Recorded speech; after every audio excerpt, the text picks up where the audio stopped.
Halo, Assalamualaikum warahmatullahi wabarakatuh. Pada video pembelajaran kali ini, kita akan membahas materi PPKN kelas 12 yang terdapat di bab 3, berjudul Pengaruh Kemajuan Iptek terhadap Negara Kesatuan Republik Indonesia. Kali ini kita bahas subbab yang pertama, berjudul Mengidentifikasi Pengaruh Kemajuan Iptek terhadap NKRI. Pada abad ke-20, rekayasa teknologi semakin berkembang, mengalami kemajuan bahkan menuju kesempurnaan. Banyak terciptanya teknologi seperti adanya televisi, komputer, telepon, dan lain sebagainya. Bahkan teknologi transportasi juga maju terus. Kemajuan iptek memberi dua pengaruh, yaitu pengaruh positif dan pengaruh negatif. Terdapat di 4 aspek kehidupan, antara lain aspek politik, aspek ekonomi, aspek sosial budaya, dan aspek hukum pertahanan dan keamanan negara. Kita bahas pengaruh positif dulu ya. Yang pertama, aspek politik. Tidak dapat dipungkiri bahwa kemajuan iptek telah berhasil menanamkan nilai-nilai politik dalam kehidupan bangsa yang selama ini masih kita anggap tabu. Kemajuan iptek mewujudkan 3 nilai, di antaranya nilai keterbukaan, nilai demokratis, dan nilai kebebasan. Dengan adanya nilai keterbukaan, akan dimungkinkan dapat mencegah praktik korupsi, kolusi, dan nepotisme, sehingga dapat dicapai pemerintahan yang bersih dan berwibawa. Lalu, dengan adanya nilai demokratis, sangat memungkinkan akan meningkatnya kualitas dan kuantitas partisipasi politik rakyat dalam penentuan kebijakan publik dan pemerintahan. Dan nilai kebebasan yang dimaksud di sini adalah kebebasan yang bertanggung jawab, karena negara Indonesia adalah negara hukum. Maka, setiap orang dapat meningkatkan kualitas dirinya dengan kreativitas dalam kehidupan yang positif-positif. Yang kedua, pengaruh positif iptek dalam kehidupan ekonomi negara kita. Yang pertama, makin meningkatnya investasi asing atau penanaman modal asing di negara kita. Yang kedua, makin terbukanya pasar internasional bagi hasil produksi dalam negeri. Yang ketiga, mendorong para pengusaha untuk meningkatkan efisiensi dan menghilangkan biaya tinggi. Yang keempat, meningkatkan kesempatan kerja dan devisa negara. Yang kelima, meningkatkan kemakmuran masyarakat. Yang keenam, menyediakan dana tambahan untuk pembangunan ekonomi. Lanjut, pengaruh positif iptek dalam aspek sosial budaya. Saat ini kalau kita mau cari informasi, bahkan kita nggak perlu cari informasi, kita tunggu aja nanti informasinya datang sendiri ke kita gitu kan. Mau itu informasi lokal, informasi mancanegara, itu gampang banget. Lagi-lagi melalui apa? Yaitu melalui internet dan iptek tadi. Maka pengaruh positif iptek itu ialah proses transformasi ilmu yang sangat bermanfaat. Selain itu juga, pengaruh positif lainnya adalah kita dapat mencontoh atau belajar banyak hal. Seperti misalnya tata nilai sosial budaya, cara hidup, pola berpikir yang baik, maupun ilmu pengetahuan dan teknologi dari bangsa lain yang telah maju untuk kemajuan dan kesejahteraan kita. Seperti misalnya nih, oh ternyata orang Jepang itu etos kerjanya rajin-rajin ya, oh mereka itu disiplin, jarang leyeh-leyeh, dan lain sebagainya. Itu bisa kita terapkan loh untuk negara kita, untuk pribadi kita. Pengaruh positif yang terakhir yaitu dalam aspek hukum pertahanan dan keamanan. Yang pertama, makin menguatnya supremasi hukum, demokratisasi, dan tuntutan terhadap dilaksanakannya hak asasi manusia. Yang kedua, menguatnya regulasi hukum dan pembuatan peraturan perundang-undangan yang memihak dan bermanfaat untuk kepentingan rakyat banyak.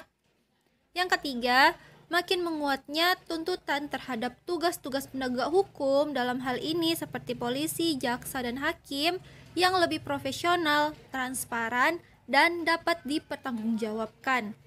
Dan yang terakhir, Menguatnya supremasi sipil dengan mendudukkan tentara dan polisi sebatas sebagai penjaga keamanan, kedaulatan, dan ketertiban negara. Pengaruh positif udah, sekarang kita masuk ke bagian yang kedua, pengaruh negatif iptek bagi kehidupan bermasyarakat, berbangsa, dan bernegara. Poin yang pertama, aspek politik. Kemajuan iptek datang melalui globalisasi, yang nyatanya mampu meyakinkan masyarakat bahwa ideologi liberalisme dapat membawa manusia ke arah kemajuan dan kemakmuran. Hal ini tentu mempengaruhi pikiran masyarakat dari ideologi semula, yaitu ideologi Pancasila, dan mencari alternatif ideologi lain seperti ideologi liberalisme.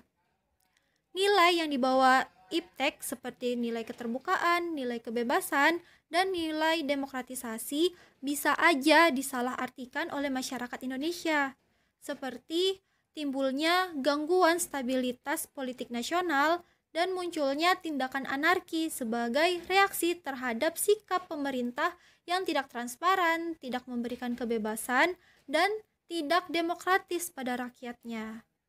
Dan juga kita sebagai masyarakat harus waspada atas munculnya gerakan-gerakan pemberontak seperti gerakan radikalisme dan gerakan terorisme.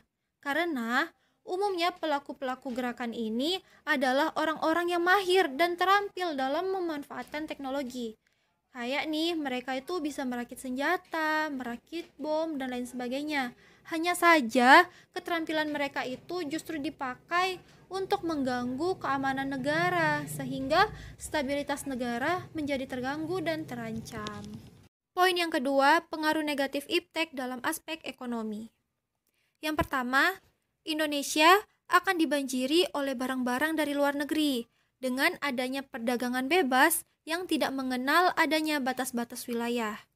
Hal ini mengakibatkan makin terdesaknya barang-barang lokal, terutama barang-barang tradisional, akibat kalah bersaing dengan produk luar negeri. Yang kedua, cepat atau lambat, perekonomian negara kita akan dikuasai oleh pihak asing, seiring dengan mudahnya orang asing menanamkan modalnya di negara Indonesia. Dengan demikian, bangsa kita akan dijajah secara ekonomi oleh negara investor. Yang ketiga, akan timbulnya kesenjangan sosial yang tajam sebagai akibat dari adanya persaingan bebas. Yang menang akan dengan leluasa memonopoli pasar, sedangkan yang kalah akan menjadi penonton yang senantiasa tertindas. Yang keempat, pemerintah hanya sebagai regulator pengaturan ekonomi yang mekanismenya akan ditentukan oleh pasar, sedangkan pasar dimonopoli oleh orang-orang atau investor asing. Yang kelima, sektor-sektor ekonomi rakyat yang diberikan subsidi semakin berkurang, koperasi semakin sulit berkembang, dan penyerapan tenaga kerja dengan pola padat karya semakin ditinggalkan. Yang ketiga, pengaruh negatif iptek dalam aspek sosial budaya. Yang pertama, munculnya gaya hidup konsumtif dan selalu mengkonsumsi barang-barang dari luar negeri. Konsumtif udah nggak baik, apalagi menggunakan produk luar negeri. Baiknya sih kita memajukan produk lokal ya. Yang kedua, munculnya sikap hedonisme, yaitu kenikmatan pribadi dianggap sebagai suatu nilai hidup tertinggi. Hedonisme ini lebih mementingkan, lebih mengusahakan kenikmatan duniawi, seperti mabuk-mabukan, pergaulan bebas, foya-foya, dan lain sebagainya. Yang ketiga, adanya sikap individualisme, yaitu sikap selalu mementingkan diri sendiri, serta memandang orang lain tidak ada dan tidak bermakna, seperti kita itu nggak peduli terhadap orang lain, lalu menghardik pengemis, pengamen, dan lain-lain. Yang keempat, bisa mengakibatkan kesenjangan sosial, yang kaya semakin kaya dan yang miskin semakin miskin. Yang kelima, munculnya gejala westernisasi atau pola hidup kebarat-baratan. Keenam, makin memudarnya semangat gotong royong, solidaritas, kepedulian, dan kesetiakawanan. Dan yang terakhir atau yang ketujuh, makin lunturnya nilai-nilai keagamaan dalam kehidupan bermasyarakat. Terakhir, pengaruh negatif iptek dalam aspek hukum pertahanan dan keamanan. Yang pertama, timbulnya tindakan anarkis dari masyarakat yang dapat mengganggu stabilitas nasional, ketahanan nasional, bahkan persatuan dan kesatuan bangsa. Lalu, peran masyarakat dalam menjaga keamanan, ketertiban, dan kedaulatan negara semakin berkurang.